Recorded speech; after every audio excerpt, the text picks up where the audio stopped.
अन्वी एक पढ़ी लिखी शहरी लड़की थी जिसे कुकिंग का बड़ा शौक था। अन्वी हमेशा बढ़िया बढ़िया तरीके का खाना बनाती थी। वो खुद तो चटोरी थी ही, इसलिए कोई ना कोई डिश यूट्यूब पर देखकर ट्राई करती रहती।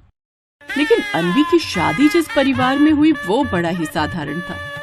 अन्वी के सास ससुर थोड़े पुराने और देसी ख्यालातों वाले थे। उसके ससुराल में उसके सास ससुर और ननद थी। अन्वी ने आते ही घर की जिम्मेदारियों को अच्छे से संभाल लिया। ये देखिए माँ जी, आज मैंने आप सबके लिए मलाई चाप और नान बनाई है, वो भी ढेर सारी मलाई डालकर। क्या मलाई? तूने मलाई कहाँ से ली? फ्रिज में जो रखी थी, और कहाँ से? अरे मेरी माँ, वो मैंने घी बनाने के लिए इकट्ठी की थी। तूने पूरा डब्बा ही उड़ेल दिया। इतने में तो मेरा कितना घी बन जाता। माँ जी, कल की कल देखेंगे, पहले अभी ये तो खाइए और इसका आनंद लीजिए। आनंद? बाकियों का तो पता नहीं भाभी, लेकिन मैं तो आनंद लेने वाली हूँ। पता है क्यों? क्योंकि ये तो मेरी फेवरेट है। थैंक यू ननद जी। अब अन्वी उन सबके साथ बड़े मजे से मलाई चाप और नान खाती है और ये सिलसिला रोज ऐसे ही चलता रहता है। अरे प्रभा, खाना बन गया है तो बहू को बोल जल्दी लगा देगी, फिर सोने से पहले थोड़ी देर टहल भी आऊंगा। वैसे बनाया क्या है खाने में आज? पापा जी, आज मैंने पंजाबी डिश यानी कि दाल मखनी बनाई है, वो भी चुरचुर नान के साथ। बहू, ये चुरचुर और तेरा फुरफुर खाना, रोज रोज अलग अलग तरह का, ये सब खाना पचता नहीं है इस उम्र में। खैर चल ला, खा कर देखते हैं कैसी होती है चुरचुर नान। उस रोज भी वो भारी खाना खा लेते हैं, लेकिन इन सब से अब उनको बड़ी परेशानी होती है।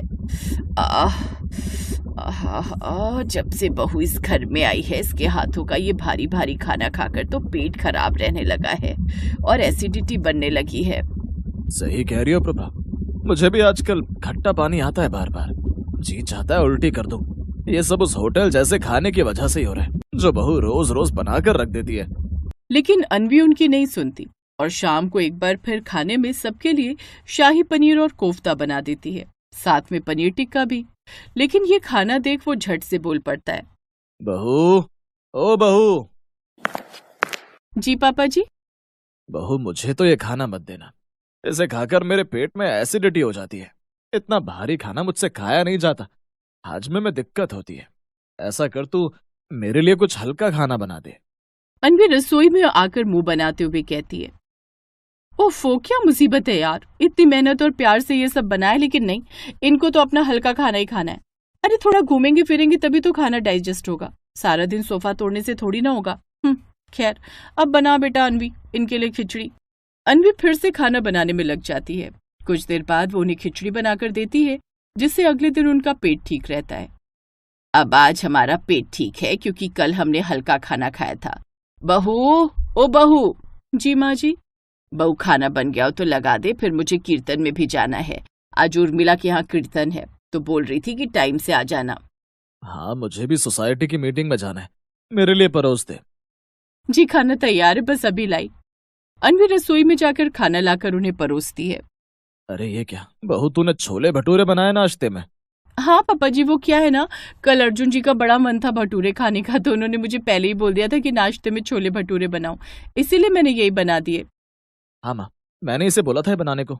अच्छा ठीक है, अब बन ही गए हैं तो खा लीजिए जी। मनोहर और प्रभा दोनों छोले भटूरे खाकर अपने अपने प्रोग्राम में चले जाते हैं। लेकिन ये भारी खाना डाइजेस्ट होने में अब उन्हें दिक्कत होने लगती है, जिससे उन्हें बार बार खट्टी डकारें आनी शुरू हो जाती। अरे ये क्या, बार बार डकारे। इसीलिए कहा था बहू को कि भारी खाना मत बना, लेकिन ये आजकल के बच्चे सुनते कहाँ हैं। उन्हें तो चाउमीन, पास्ता, छोले भटूरे, शाही पनीर, दाल मखनी, यही सब चाहिए होता है। उधर कीर्तन में बैठी प्रभा देवी भी बार बार खट्टी डकारे लिए जा रही थी। इसी चक्कर में वो कीर्तन खत्म होते ही सीधा घर भाग आई। बहू, ओ बहू, तुझे पहले ही कहा था ये भारी खाना मत बना, लेकिन तू ना अपनी ही करती है। पता है बार बार वहां पर खट्टी डकारे आई जा रही थी। अब से इस घर में ये सब नहीं बनेगा। तू बस दाल, खिचड़ी, दलिया, घिया, रोटी, तोरी की सब्जी, यही सब बना दिया कर। अब से इस घर में ऐसा भारी खाना बनाना बंद कर। अपने सास ससुर की बात मानकर अब अन्वी डिलीशियस डिशेस छोड़कर सिर्फ हल्का खाना ही बनाती। यार भाभी, ये खाना कौन खाता है? ये सादा खाना है जिसे इंसान खाते हैं। अब से तुम सब यही खाओगे। अब अन्वी भी मुंह लटकाकर कभी घिया तोरी तो कभी खिचड़ी बना देती। धीरे धीरे उसे इन सब की आदत पड़ गई, क्योंकि ये उसके लिए बनाना काफी आसान जो था।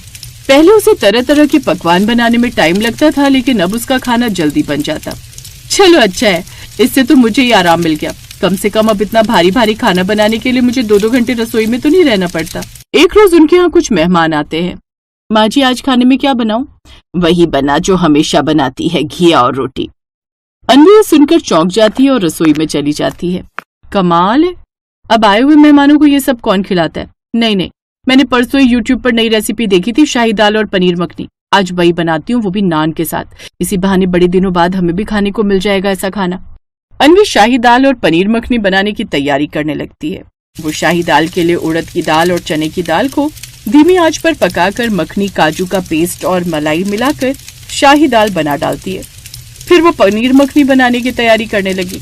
उसने पनीर के टुकड़े टमाटर की ग्रेवी में डुबोकर उसमें ढेर सारा मक्खन, कसूरी मेथी मिला ली। फिर सब मसाले मिक्स करके उसमें मिला लिए और बड़ी बढ़िया शाही दाल और पनीर मखनी बनाकर तैयार कर ली।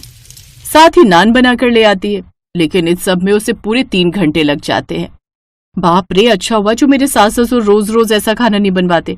अब कौन 3-3 घंटे रसोई में खड़ा रहे, ऊपर से ढेर सारे बर्तन हो जाते वो अलग। मेरे लिए तो वो हल्का खाना बनाना ईजी है, जो झट से बन जाता है और मेहनत भी कम लगती है। बहू, अब खाना ले भी आ। अन्वी खाना लेकर बाहर आती है। खाना देखकर पहले तो सास अन्वी को आंख दिखाती है, लेकिन जब वो शाही दाल और पनीर मखनी खाती है तो उसके तो होश ही उड़ जाते हैं। उसे वो बड़े टेस्टी लगते हैं, क्योंकि उसने इतने दिनों बाद जो ऐसा कुछ खाया था। मेहमानों को भी ये सब बड़ा पसंद आता है। और उसके जाने के बाद सच में बहू ने आज कमाल ही कर दिया। अब तुम रोज ऐसा ही खाना बनाया करो, शाही दाल और पनीर मखनी, मलाई कोफ्ता, नान। हाँ बहू, वो क्या है ना, इतने दिनों से तुम्हारे हाथों का ये खाना खाते खाते अब हमें इन्हीं सब की आदत लग गई थी, लेकिन हम बोल नहीं पा रहे थे। लेकिन आज खासकर ये शाही दाल और पनीर मखनी, ओए होए होए, क्या स्वाद था इनमें। बहू, अब रोज ऐसा ही खाना बनेगा इस घर में। क्या? अब अच्छा ठीक है जी माँ जी, लेकिन आपका हाजमा? अरे वो तो अब ये चूरन खाकर एकदम ठीक रहता है। अब हम हर खाना पचा लेते हैं। अब अन्वी की हालत खराब हो जाती है, क्योंकि अब उसे हल्का खाना बनाने की आदत जो पड़ गई थी। पहले 1-आधे घंटे में झट से खाना बन जाता था, वहीं अब मुंह लटकाकर वो 2-3 घंटे तक रसोई में खाना बनाने में लगी रहती। अब वो अपना माथा पीटने लगती है। हे भगवान, ये तो मैंने अपने पैरों पर कुल्हाड़ी मार ली इन सबको ये पकवान खाने की आदत डलवा कर।